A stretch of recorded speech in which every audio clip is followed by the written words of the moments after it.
Welcome to this guided series for new players to Workers and Resources Soviet Republic. Now, after several parts building up our initial town, we've now reached a key point in the process because in this video we're going to be populating our town. Now, I'm going to apologize in advance that I'm going to be hitting you with quite a lot of detail and explanation. What I will say is that don't feel overwhelmed because I'll try and highlight some of the really key elements, but at the same time I just want to kind of give you a feel for the things that you need to pay attention to, and two, the sheer amount of information that you can gather just by looking at your population who are just going about their business, not even working that hard for the economy. Now, the first thing I want to show you is up here we've got a bus platform. And at the moment I've turned it off completely because we are on the 21st of May, we have an ambient temperature of 16 degrees. Now, what that will mean is that we can get away with not having the heating plant functional when we first bring in our first residents. Just to give you an overview, and this is where the overlay screens are. I've already put in, this is the actual interior temperature. Now, because there is no heating, the interior temperature follows the ambient temperature up here. 16 degrees is right on the borderline. That's why it's kind of showing this kind of amber color. I think if it goes below 16 degrees, then your residents will start to get unhappy. And the way heating works is that if the temperature drops below 16 degrees, at first your residents will be unhappy because they'll be sat in the cold. If it gets too low, so if you lose your heating in the middle of winter, because we've got seasons enabled, they will eventually start to get sick, and sick workers can't work. But more importantly, sick workers eventually start to die, and then that will have a consequence on your population. Also, if the happiness drops too low, if I show you down here, you've got an entry down in here where it says births, deaths, immigrants, and escapees. If your population gets too unhappy, they will just leave, and then you will experience a population crash, which can be pretty devastating. Now we're going to get into the mechanics of populating your first town. Now, the actual potential workforce in this town is, I've worked it out at 1,540. That means that because all these buildings are classified according, they've got 110 workers in. And then, of course, what we've got is babies, children, adults, and car owners. Now, the line above, it says allow citizens to move into this building. And then what you've got here is citizens without education, citizens with basic education, educated citizens. Then above here, you've got a series of stars, which allows you to control the level of loyalty that of the residents that can move into it. Now, to be honest, I tend to ignore the stars at this level. I just let everyone move in, because loyalty is, well, it's a little bit abstract when you first start out, but it is very important to keep the loyalty very high. Now, what I've done is I've gone round all these buildings here and counted up the max number of workers. And what we've actually got in this town at the moment, including the heating plant, is a requirement of 298 jobs. Now, the first thing you've got to do when you work out the number of jobs is you have to multiply it by 3, simply because all your workers in here will only work 8-hour shifts. And of course, this is a 24-hour economy. So every building has 3 shift patterns of 8 hours. That means that to have this whole area here fully up and functional needs 895 workers. Now, that sounds a lot, but bear in mind that this is only a small town. So what you can do is come in here and reduce the actual workforces down. But I won't do that until you've got the workers in, because what we're going to do is bring the workers in and then just make sure the right workers are going to the right jobs. And on that context, now we've got certain buildings like the hospital and the university and the school that require university educated workers. And I've worked that out. There are 85 jobs for fully educated workers. So out of our 894 jobs. 249 require fully highly educated workforce. So that gives you an idea of the profile we're looking to. But I want to emphasize that we don't need to fulfill every job at the moment, because we're only providing services to our actual town. So we can get away with a lot less workers than that. Now, the next thing you want to do is look around and find out where your buildings are that require an educated workforce. So we've got a school here, we've got the hospital here, and we've got the university here. Those are the three buildings where we need an educated workforce. So what I'm going to do now is start to bring in some workers. Now I want to start by the kindergarten, because you need workers into the kindergarten relatively quickly, simply because what will happen is if you don't put workers into the kindergarten, you'll get up here an entry where it says unable to work due to small children. Anyway, so let's just get into it. So we click on the building here, and what I'm going to do is just go across the top menu here, just so you can see what these buttons actually mean. So the first one we got is demolish. You keep one away from that. The next two buttons, which are currently grayed out and not active, this allows you to move residents between buildings. Then the next one, it says invite 10 immigrants from the third world. Well, for your first population, do not invite immigrants from the third world. The simple reason for that is that all your immigrants coming from the third world have no education. They're classified as without education, so they won't actually work. But what you can do later on is bring these in using dollars, and then educate them within your own community. Now, the first button we're going to use in a minute is invite 10 immigrants from the Soviet bloc. Now, what happens when you bring in 10 immigrants is you get a mixture of uneducated, basically educated, and highly educated workforce. And then what we got here is another button which actually says bring in 5 immigrants of experts. And if you see, compare the difference of price, these are quite expensive. So we need to bring in the basic workforce first, and then fill out the experts as is needed. Now, the rest of the buttons is what we've already been seeing, is the walking distance. And before you actually populate town, just make sure that some of these flats have got full coverage. Next one is electricity. The next one is heating. And then you can rename the building. And then, of course, I've already done the profile and allow citizens in. And down the bottom here, you will see how much power a building is drawing, when wattage, temperatures, and that. But to be honest, these actual values across the bottom, if you want an overview, it's far easier just to come in here, and you can see the voltage and the wattage drawn through. I'm not going to go into the differences between voltage and wattage. That's outside the scope of this video. As I've already shown, is the interior heating, a hot water tank, and then what we've also got here is 3 flats. Now, at the moment, it's showing 110 across the board, because effectively the city is empty. So what we're going to do is we're going to start in this corner here, and we're going to bring in, and what I tend to do is I start with the immigrants, and I bring in about 40 in a number of buildings scattered around. We'll just let the game run like this. Put some over here, just start to bring them in. I'll probably put 50 in this one. Now, of course, what we do need is some firefighters, so we will put in 50 in there, another 50 in there. What you see at the moment now, we've now got 338 workers operating. Now, you don't have to fill up every single building, so we're just gonna let the game run, and what you'll find is that you start to get people in, and the workers will go round and start to kind of select the jobs where they actually want to go. And once you brought in the first lot, what you want to do is come in here. You can see that we've got 137 uneducated people, 232 basically educated workers, and 28 highly educated workers.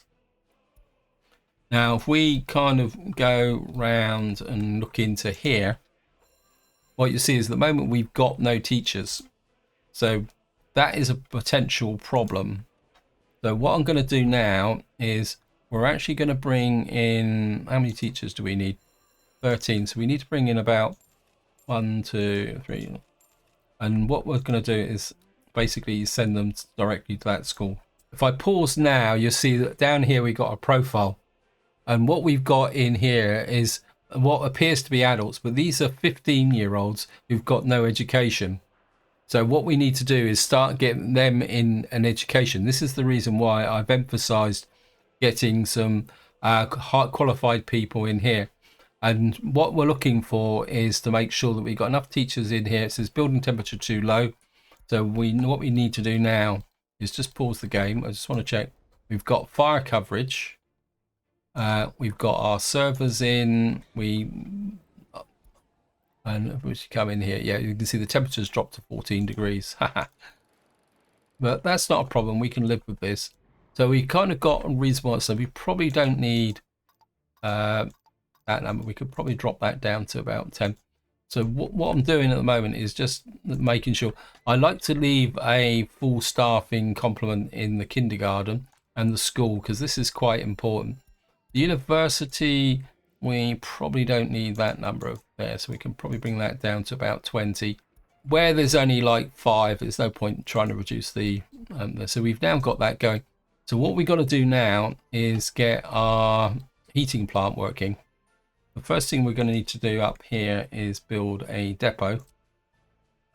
Now, as you probably guessed, that this is a little bit artificial in the sense that I'm doing this the wrong way round. Now, what I would normally do is put the bus route in first, but I wanted to kind of show you how the population comes in. When you're playing at this level in the game, if we come in here and we look for a bus, and what you can see here is that we come in here, and what we can do is we're going to buy our first vehicle, and we'll sort by speed. What I'm looking for, actually maybe capacity might be a bit better.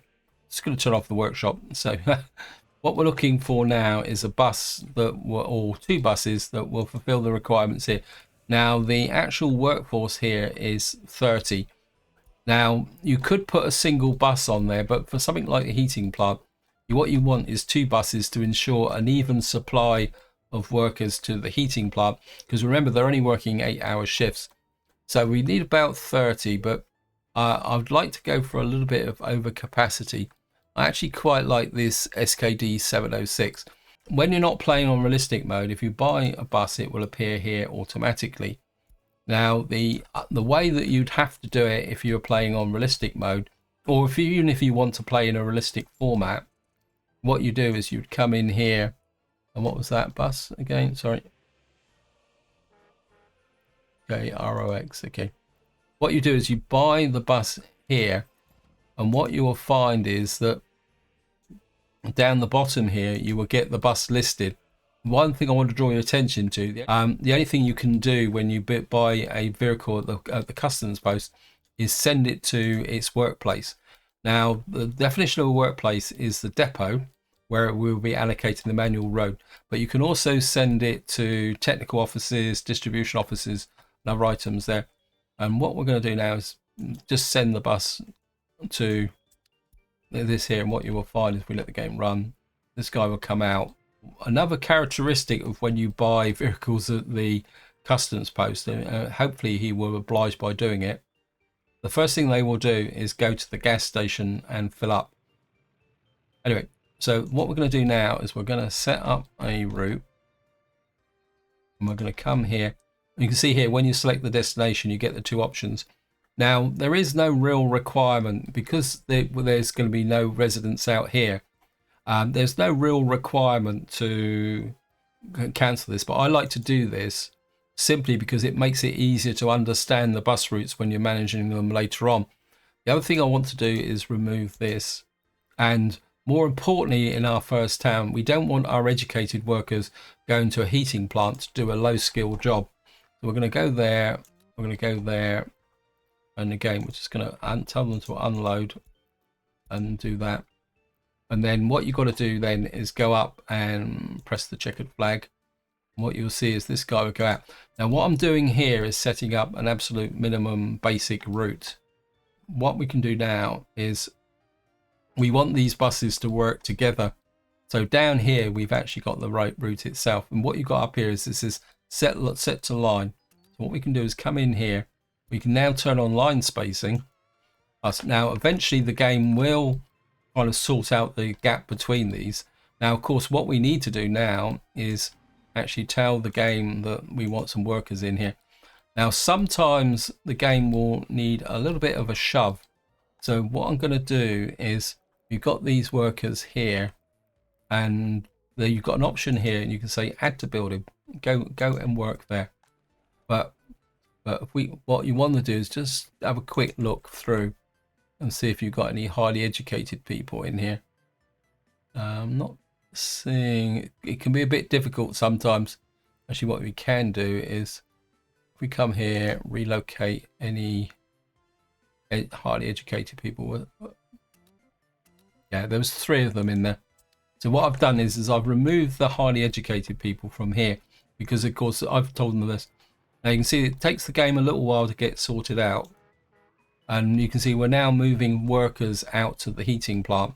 Before I show you the another way to set up the bus route, I just want to come over here and show you the list of lines. What we've got now is a single route with 2 vehicles on with 2 stations. So this is the option where you can actually detect all your various routes. Now what I want to do is just show you the better way to set up a route, especially when you go into quite a big industrial area like this. That is, if you come into here and we select the heating plant, what you do is add the bus connection here. What this does is it actually cancels the line spacing, because from now on the spacing will be controlled by this end station. And you can see you've got 2 options. You can got a variable time, or you can set an actual time interval between the buses. But generally I tend to leave it on variable time, because the game's quite good at sorting it out for themselves.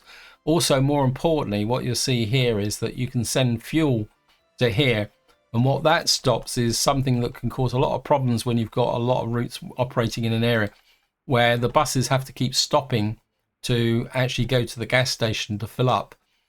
One thing I will draw your attention to is we go back to here again. I've just let the game run. I'm not actually sure why. I made a mistake there.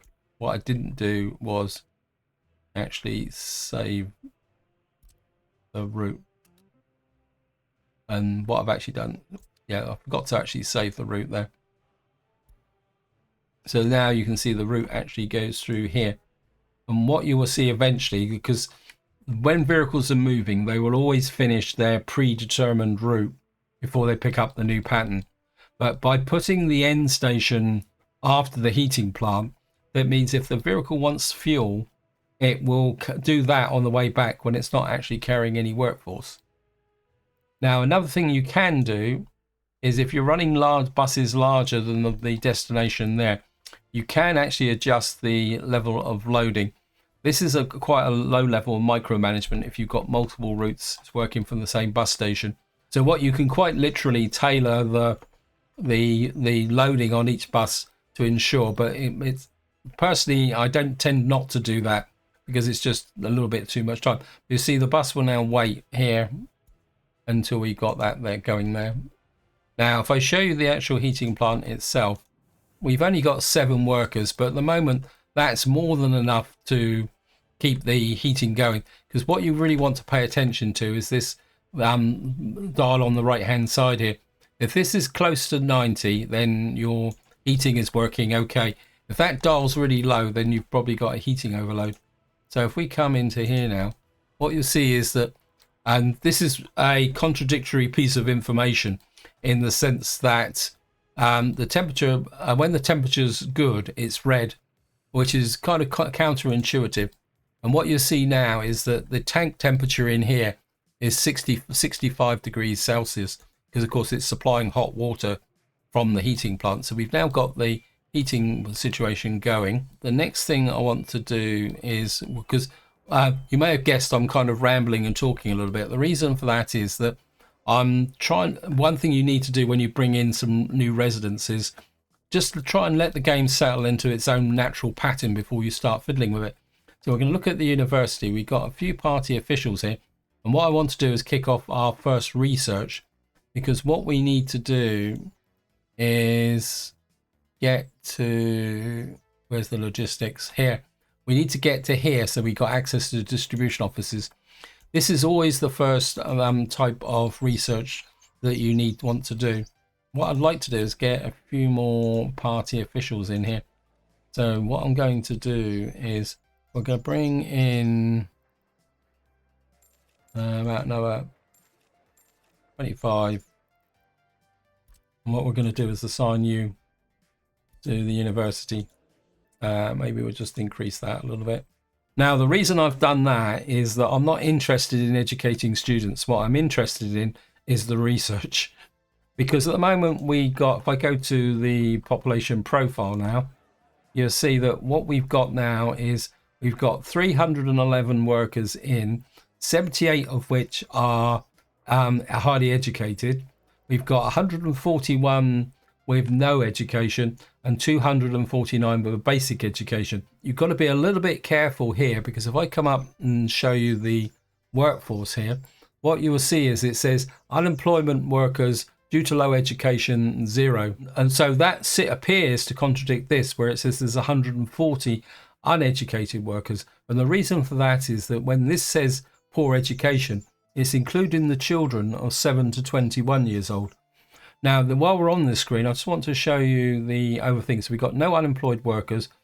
We've got an average productivity. Now, I don't really want to go in too much into productivity at the moment, but it's a figure that you do need to pay attention to, because if your productivity drops low, and what will happen is that the service in buildings such as the shopping mall will degrade. So at the moment, what it's saying is that we've got potential for 45 servers, and we can serve 79 people. But what you're going to need to aware is if this productivity drops, that number of people who could actually be served will drop as well.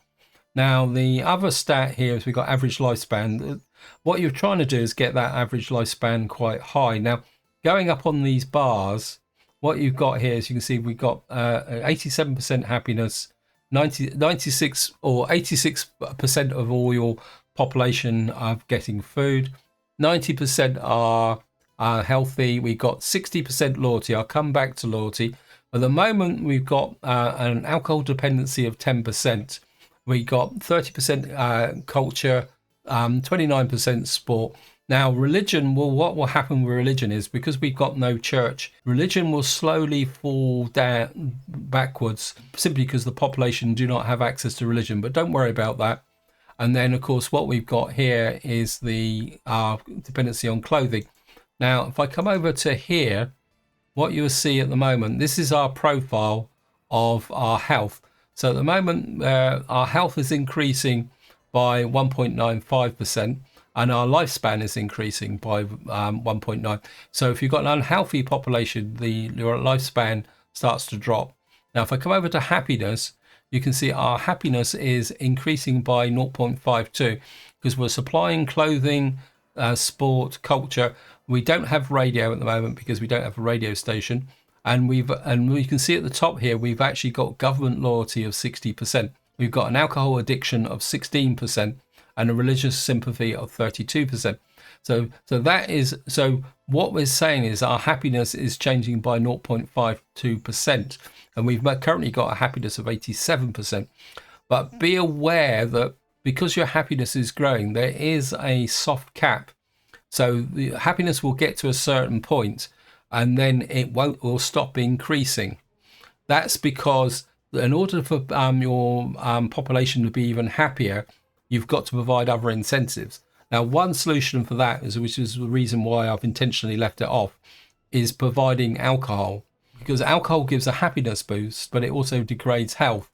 Now, at this level of play, where we're playing with the happiness on, I can't remember now what it's actually called. I don't think you can change the happiness in here.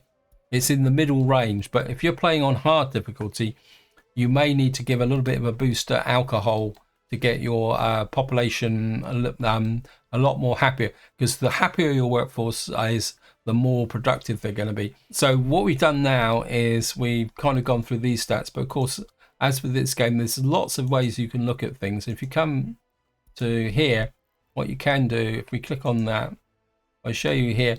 What you can do now is look at individual buildings. So you can see here, this building is quite low. The main reason for that is we've only got 3 fairly highly educated workers in here. What we could probably do is just bring in a few more. I think maybe a couple more just to ensure that we got the teachers. And what you see now is, so one thing you've got to be a bit careful of is that if a building has a very low population in it, it can have a slightly distorted stat. So you can see now that all our buildings are on average. Food satisfaction is pretty good. Now again, when it says like 73%, that means that these people are still need to go out and get their food. I'll go into that in a little while.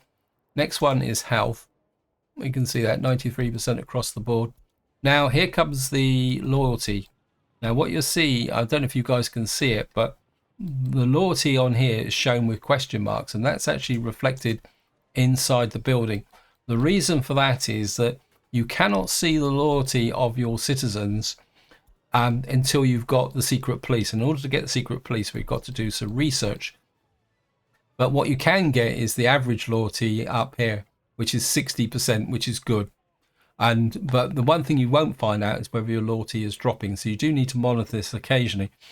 What you've got to do is try and keep loyalty above 30%. Once loyalty gets below 30%, it becomes a drag on your happiness. Also, one thing I did fail to mention is if you look at the bottom, it says reasons for decrease. Now, don't worry too much about the percentages, and I'm aware that you probably won't be able to see the grey numbers to the right of the red percentages, because in there it tells you how many workers are affected by that percentage. So at the moment we've got 63 workers who are unhappy by minus 2.5% because they can't get alcohol. We've got 3 people who are being affected by minus 2.4% because they can't get clothes, and we've got 70 people affected by 0.5% because they can't get to church. So if you come in here and you see a high percentage, which you will do later on, say it says 10-13%, always check the number of residents alongside it. Now if that's in the hundreds, then you've got a problem. But if it's only 1 or 2, then you can basically just ignore it. So anyway, back to here, and then of course what we got here is your alcohol addiction, culture, sport, and then what you also get in here is the profile of how many people. In fact, let's go one to a building that's maybe got a few more people in it. Let's see if we can find one. What we got is 41 workers, 36 who are got a basic education, and 5 with a university education. So we got a fairly good profile. And if we click on here, you can see we got 3 babies, 21 children. At the moment, we've got no over 21s.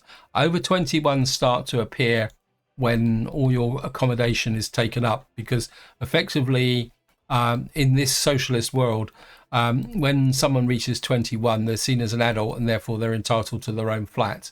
And this will be reflected up here with over 21s. Now, the thing about over 21s is you can live with so many, but be aware that your over 21s are not contributing to your workforce, but they are still consuming your resources, like your food and clothes, electronics. The only good thing is that over 21s will try and go to university and get a little bit of an education. Now, since I've opened up this building, what you'll see here is this thing. It says here, minimum government loyalty required for employees. Now, at the moment, you can set this slider, and you can set it to, well, I think the average is 60%. So we can set this to 50% like that. But because we don't know the loyalty of your workforce, and if I pause that now, this is probably a good segue into the information. You don't know the loyalty of the workers, so this has no effect whatsoever. Now, the one below, which we can't change, is a way that you can set the loyalty of your students who attend. Keep your loyalty high. What you need to do is set this, because what happens is teachers and professors pass on their loyalty to their students. So the way to increase loyalty is through your educational system. What you need is your most loyal workers in your schools and your universities, and then what you can do is then use your other ones for more menial tasks like the hospital, because of course the hospital there is no loyalty. So that's the way that you actually increase loyalty over time. There is another way which I will get to in a little while. Anyway, get back to your overview. And then down here below we got is just various other bits of information, which I won't go into. So we're just going to remove that. So we've now got our population running. We've got this in here. We probably could do with a little bit more workforce going into this area here. So yeah, it says 10 citizens unable to visit pub or tavern. I think what we do is how well we're doing for, we've probably got surplus. Now, what I'm going to do is give you an example of what you can do and save a bit of money if you've got dollars. What I'm going to do is there an empty building here around here? I think I've kind of filled all these up. No. Okay. Right, well, I think there's an empty one over here. So what I'm going to do now is I'm just going to bring in about 30 immigrants from the third world, like that. And what you'll see is that all of them have got no education. Citizens' health is too low. Now, don't worry about that message, because what that is comes in here. If I come in here and click on there, it will take me exactly to the building. What will happen is that these residents will have low stats, and it will take a little while for them to build back up again. But you can see we've got a lot of uneducated person. Looks like we've got one person with a basic education. Now, what will happen is if we follow these guys, at the moment they're not doing anything whatsoever. But what will happen is eventually they will start to attend school here. We might need a few more workers in here. Let's just see how it goes. It will take. Someone just came in very quickly, 28 years of age, and if we click on that one there, and this is the absolute lowest level of how you can track. Every single one of your residents, workers, will have this profile, and what you can actually see what they're doing, and what they're living in is their home building is Soshi Flats Brick 7. So this is one of our new uneducated workers, and you can see they're attending school. If we let them run, what you'll see is school time. Now, if you look below here, you will see it says education level. What they've got to do is attend school long enough to get to an education level of 1. And if I show you that here, so if we kind of come in here where we got somebody with find someone with a basic education, I put them side by side. What you see, these have got an education level of 1.49. I can find somebody with, we've got 5. Now, if I come in here and put someone with a higher education in, you'll see they've got an education level of over 2. A worker with an education level of under 1 will be classified as uneducated. Between 1 and 2, they will have a basic education. Anything over 2, it means that they are highly educated. So if I give you another comparison here, if we go to and pick up a student, and we put we'll put you up there, bring you in there, bring you in there, let the game run. What you will see is that over time this will go up. I mean, it goes up very slowly, and then also you'll see that this student in here who's actually wants an education will eventually get to 2. But if they don't get to 2, then they don't get a higher education. Now, the other thing we'll show now is what you got now. If you actually follow this guy, he's obviously ill, so he's just visiting the doctor. And what you're seeing at the moment, he's got no demands because at the moment he's in free time. He's gone to the doctor, so he's now visited the doctor. He's getting some treatment, and then what he's on free time now. What you should do is maybe this isn't quite that good example. Maybe we're just find someone in here. I'm just trying to, yeah, this is a better profile because they've been around a little bit longer. What you see now, we got this resident here, and you can actually follow them. They're at home at the moment. I think they're sleeping at the moment. Now they're on the move. They're on free time. And what they do is they go out and look for what their demands are. So you can see they've now visited the store, and they come up here, they come out here, and what he needs is alcohol, but of course he's got no alcohol, but instead he's gone for a little bit of sport for an attraction. Now he's gone home for free time, and they were sitting this, and he's now got a working shift, so he's going to go off now, and we'll see where he's actually going to go and do some work. It looks like, no, looks like he's just, so he's now going to work 8 hours in the headquarters. So that means he is, because he hasn't got a higher education as such, I don't think, he would probably be amongst the staff there. So that's the level of detail that you can actually follow. Now, I'll be completely upfront. It's a big rabbit hole, and it's mainly curiosity. But one thing you can use that for is if you're trying to find out what workers are actually doing, and if you want to find workers who are actually moving between the various bits and pieces of the map. But at the same time, you don't need to obsess too much about this. It's just, it can be quite fun actually, just to see what people are doing. And you can, and also, if you've got problems, you can come in here and see how much they actually get. But you can see that it says current demand satisfaction. So at the moment they're in the store picking that up. That's 100%. But at the moment they're not picking up any culture. Yeah, they've now picked up culture. So these are the demands, but below you've got the satisfaction. And eventually this will reflect like to electronics, sport, and clothes. So we've now got our population functional.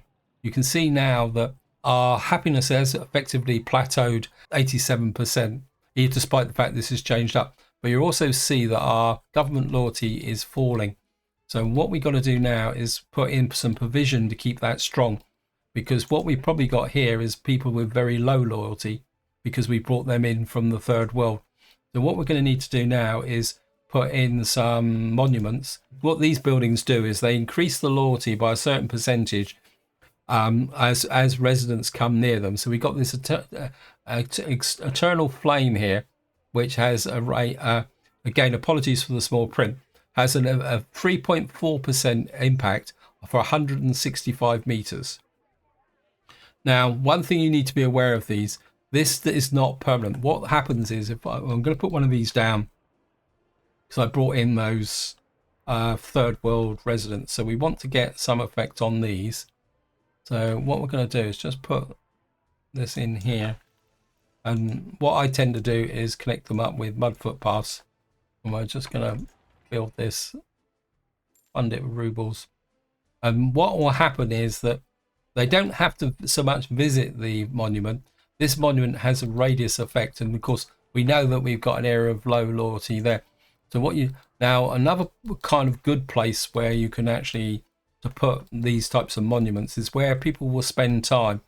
So what you could do is put another one in here, where this is 90 meters, this is 70 meters, 145 meters. I think what we'll do is we'll put a statue, if we could get a statue of Lenin on this corner. No, we can put one about there. We could get that in there. Now, by putting a statue of Lenin here, I'll just have to build it.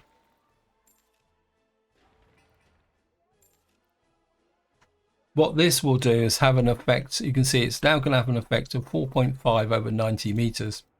And if you do here, you can see the buildings that he's affecting. But you can see by affecting these buildings, he is going to be basically influence the workers in the shopping mall and the visitors are coming in. And if you bear in mind, at the moment, every one of our residents will come in here. There's also the kindergarten here, and also one residential block. And if we come to this one and come here and zoom out, what you'll see is that we've got a bit, we're now covering a big proportion of our area. And so technically I shouldn't have had to put in that one there, but what I'm going to do now is just put another one in. You can go in, I mean, these will have a long-term effect. So by Plus, it makes the actual city look pretty fun actually. I think what I will do is probably put in. Maybe we'll put in one about here. What's this road? Like that. And just quickly build that.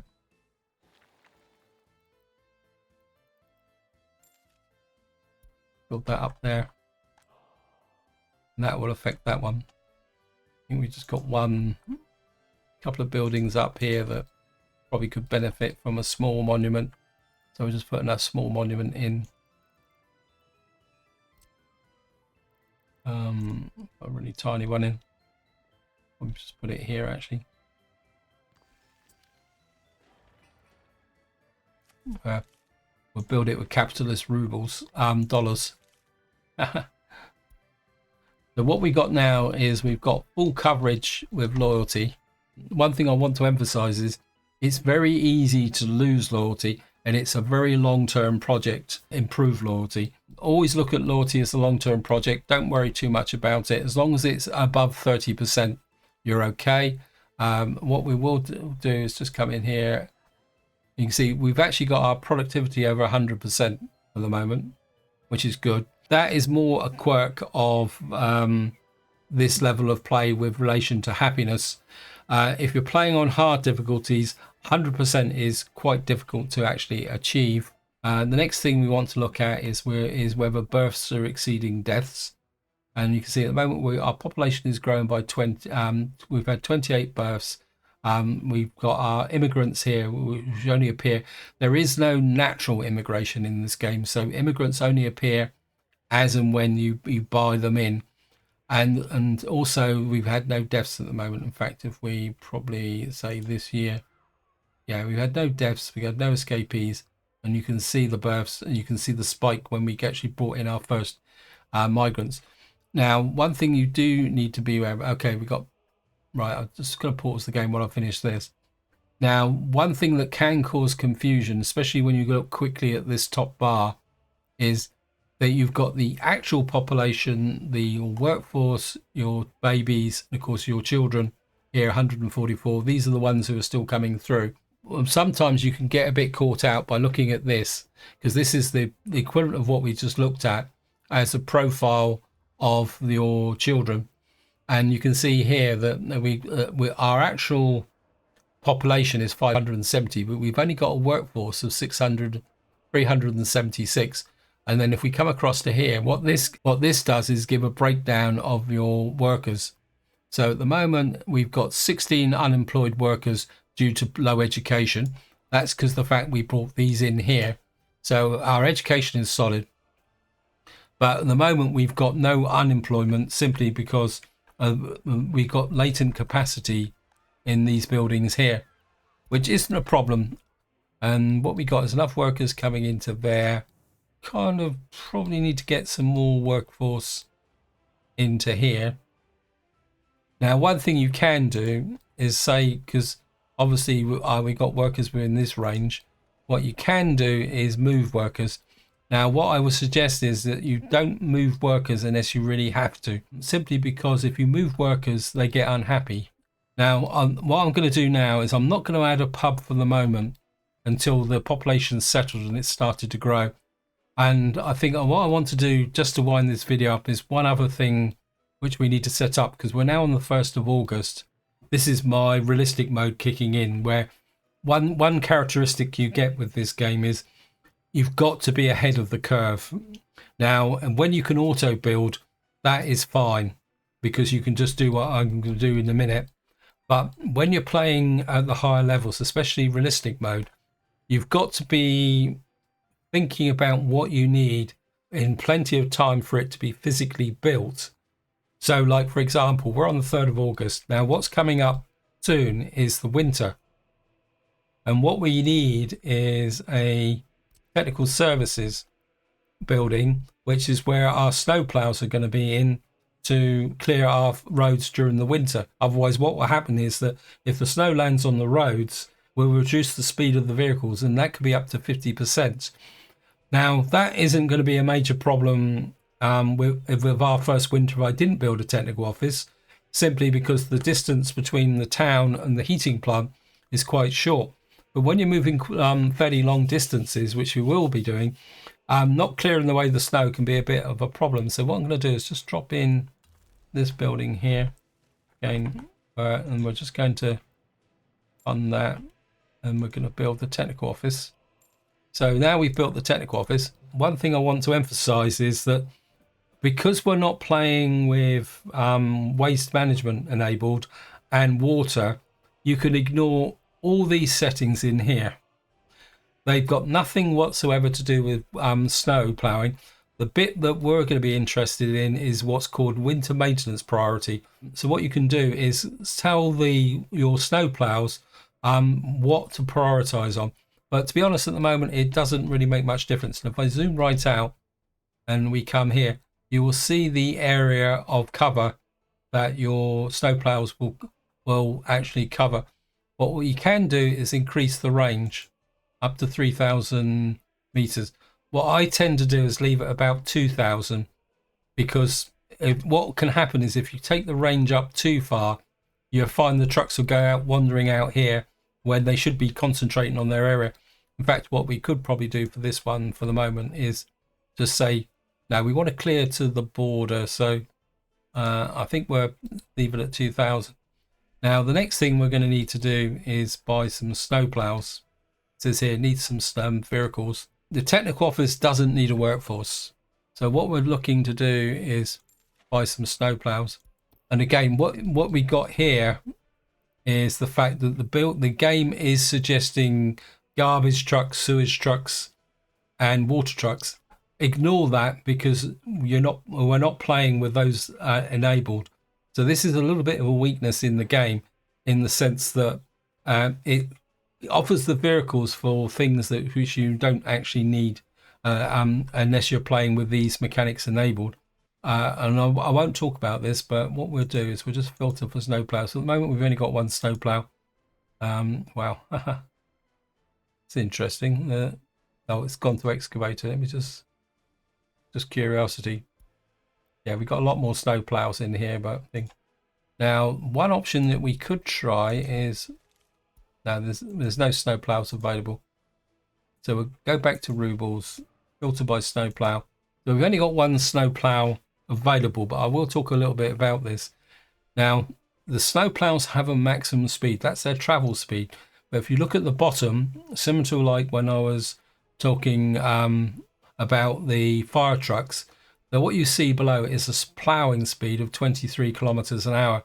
And what we're going to do is we're going to get 1, 2, 3, 4, 5, 6, 7, 8.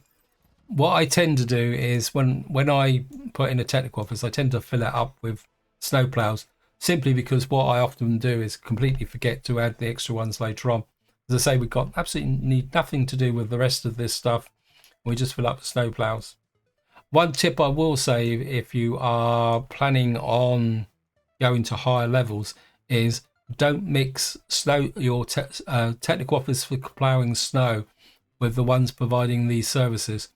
It's a lot more efficient to build a separate technical office for your waste collection, and then the water distribution I won't try and explain, because that is a little bit of a rabbit hole, and unless you've played with water it won't make sense anyway. So we've now got our first town populated, and I think what I'm going to do is just have a quick run round, make sure that we've got plenty of staff, we've got no children out. What you're looking for is probably what's going on over here. Yeah, it's the students waiting for parts. We're giving them a little bit of education because they're in the auditorium, but you've got students waiting outside.